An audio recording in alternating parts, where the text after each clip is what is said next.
now, the difficulty level of CSAT, which is a criteria for a person to be eligible to clear the cutoff, that clarity is missing now. If you look at the paper from 2013 to 2023, the CSAT level difficulty has actually, increased by many percentages. The paper has actually gone difficult.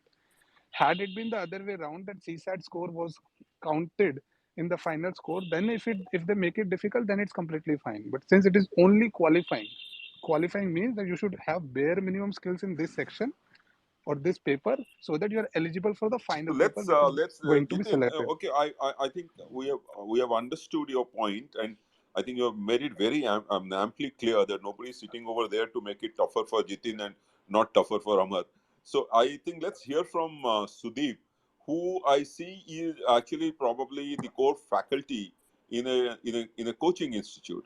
Would you like to highlight some issue here? Yes, sir. First of all, thank you for the opportunity, Dr. Patnaik, sir. And thank you, Jatin, sir, and Abhinash, sir, for sharing your views. Sir, I would agree completely with Jatin, sir, when he says that in today's age, we have access to information. For instance, 2 years of current affairs is available in 30 pages. So that is the age that we are in. So the competition is definitely there. The students have become tougher. However, I'll just speak on behalf of students because I've interacted with thousands of students after writing prelims. So my perspective is purely on the basis of how they feel the paper is. So there are two papers. One is GS1, that is General Studies, another is CSAT. GS1 is a relative exam, sir. As you told that if the paper is tougher, then obviously it is tougher for everyone. If the paper is easier, then obviously the paper is easier for everyone. So this year, when I take GS1, the paper was definitely tougher. So the cutoff came down, and students had no complaint with paper one. Students never came and told me that paper one was difficult, sir. What the paper is, I felt unfair. This is never told by any of the students when it comes to GS1.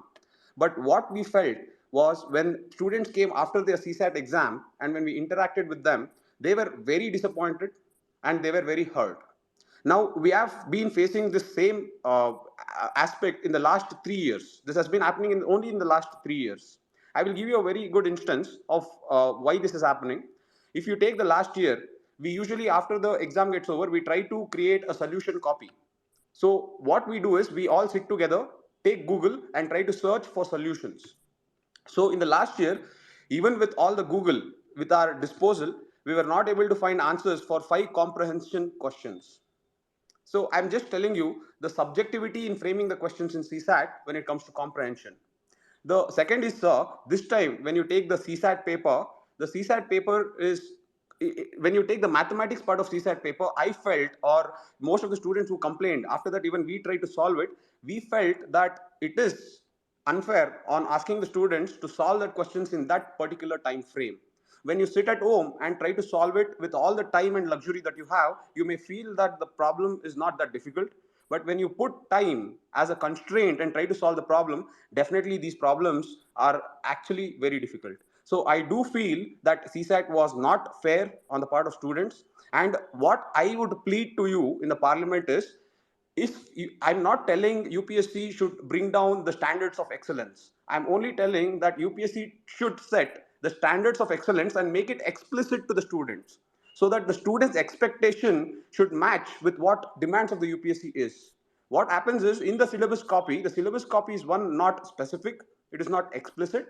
And the third is the syllabus copy is telling that you have to have the level of matriculation in the arithmetic and mathematic problems. So when the syllabus tells like that, but the problem is coming to a level where you need the proficiency of being an engineer or someone from a mathematics background, then I feel that it is not fair on the aspect of the students, especially people who are coming from rural background and especially students who are coming from arts background, sir. And as Jitin sir also said, that in the syllabus we feel that humanities has a lot of things to take. I do understand that if you look at the main syllabus, humanities have an advantage. But if you look at the CSAT paper, I feel the mathematics was really unfair on the part of a lot of students. Actually, in our sample size, though our sample size is very huge, not only has art students failed this time, even the engineering students have faced the problems, especially those competent people who are actually scoring very well in their mock tests. So this is my thoughts, Mr. Okay. Patnaik? Okay. Thank you. Very good perspectives brought in, which I had probably thought. I had flagged these issues, and I think it's coming across. However, I just don't understand one thing, which probably all of you could clarify, because as I said, I cleared it in 1990.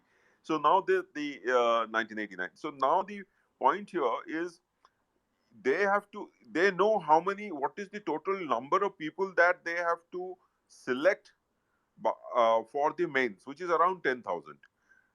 Number of vacancies are almost remaining the same. I would presume it's 10,000, 9,000, something like that. But therefore, your GS1 and then the qualifying of CSAT, both will have an impact through in a simple, it will be a equation which will have to be drawn to get this 10,000. And the marks, the minimum marks for qualification in CSAT would probably be dependent on this. Suppose you make the CSAT very high, then score eligibility very high, then they will not get those 10,000 students. But if you make it too low, then they may get too much more than 10,000. So I think depending on that, it is a simple linear equation that they would be solving and getting these numbers. So I really am unable to understand, being a science student myself, that how whether it is a tough one or it is a difficult one, whether it is no, your point relating to too much of mathematics and it is oriented towards science student, that is valid. But I am sure if you do a particular, I mean, since nothing is, we don't have so much of information. I do not know. At that time, we didn't even know marks and all that. Nowadays, you get to know marks. So I do not know out of 100 questions or whatever, how many were maths and how many were this. Unless we do that kind of granular analysis to make a comment that it is loaded in favor of science students, may not also be fair. And also, since they have to get 10,000 students, I'm sure they could not be making the cutoff so stiff that they would not even get 10,000. Sir, I would like to add one more question to it. Like, this is the last question, that because a lot of people are DMing it to us to ask to Jatin sir and Sudeep sir and Avinash sir on this thing. Like, this year the elimination pattern has been eliminated. That's what is being told. Like last year, people could easily eliminate from only, can't, most, the major words. But now the pattern has been changed. Do you think it's more kind of an experiment, and it's kind of creating a kind of a confusion? And at the same point of time, it is also, kind of strengthening the core basics of an aspirant. May I answer that question? Please, sir. Please go ahead. Thank you. The first thing is, it was not a shocker, because this was not the first time that UPSC has introduced such a format. The last year also, there were around 4 match the followings which had the same pattern there. The second thing is, though they have removed the elimination, and though the paper was relatively difficult because it was based on facts, as Dr. Patnaik sir told, when the paper is difficult, the cutoff, I mean, everyone will face the difficulty, correct? But my students have done well. Whoever has done well, they are very strong in basics. So the point I'm trying to make is, in GS1, the standards are set and students have their expectations set. They know that there is going to be shocks in GS1 paper, and they're ready for it, and they're facing it. The reason is because they have their expectation with the syllabus. If they're strong in basics, if they're strong in logical analysis, if they have their common sense and presence of mind, it is very easy for them to at least get 2 or 3 marks above the cutoff. So paper one, I would not feel just because they have removed the elimination, they have created any type of arbitrariness or any type of abstractness. Paper one was just justifiable, and it was up to the standards of a UPSC exam. Thank you. Can I add, sir? Yeah, please. Uh, Namisha was asking, sir, UPSC always try to keep on evolving. I have seen the question paper in 2016 or 17. In 16, it was like more of a multiple question pattern, and in 17, it was a bit changed, and there was multiple statement pattern. So always UPSC, and this year, as Sudeep sir was pointing out, last year there was this 5 to 6 questions on this pattern, and this year they almost gave most of the questions on this. You have to be extremely accurate about this, and UPSC always keep on evolving, and UPSC always keep on evolving, and they always try to go ahead on the coaching centers. But the main question is about CSAT, whether the minimum cutoff should be lower down to 25%, or it should be relative or not?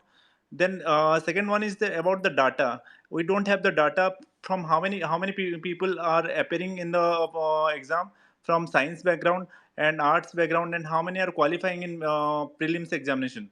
Based on data, our argument should be more this one. And the third point is that I have seen that most of the students, they do not give much time to CSAT actually, because the GS paper is already quite lengthy, and they do not give much importance to CSAT. And there's the level at and seeing the sample, we always feel that there is bit unfairness towards the art students especially. So I would Okay. like to add one point. One point. What Sudeep sir said was absolutely right. When you personally interact with aspirants, we get to know a lot more details. Fortunately, because of this institute and these online platforms, I've been able to get in touch with many aspirants. Now, I can give a specific case of one of my student, brilliant student. I was sure this person will clear prelims. Now, once the final score came, he got 106 in GS paper, but he could not clear CSAT. And when I interact with him on probably on daily or weekly basis, his aptitude is absolutely perfect. There's no problem in that. Now the problem is only with the CSAT. Like if that benchmark, if that is being changed every year, people are not getting to know that what is exactly happening with CSAT. At the same time, sir, a couple of minutes back you mentioned how they are going to select the final 10,000 people. Exactly. Exactly. Sir, my analysis of UPSC for the past 7 8 years, ever since I was here, is this: like they draw a line, basically like they draw a list of people whoever cleared CSAT. Now, when list is ready, they come with a cutoff. Let's say we have to select 11,000 and 12,000 people. They start from the toppers, and the moment the 10,000 or 11,000 that figure comes, they draw a line. That is the cutoff. I feel this is the way they design the cutoffs, because CSAT is just a qualifying criteria. All the people who could not clear CSAT, they are automatically eliminated. The remaining No, no, people, no, no, no, no, no. But Jitin, just tell me one thing. Suppose CSAT score is taken as the qualifying, and they start from the top, but they have to reach so 10. If they have to select 10,000 from the top 10,000, then the cutoff will change every year. It Sir, has may to. I answer that? Yeah, yeah. Please, no. please go ahead. Whoever can answer. Yeah.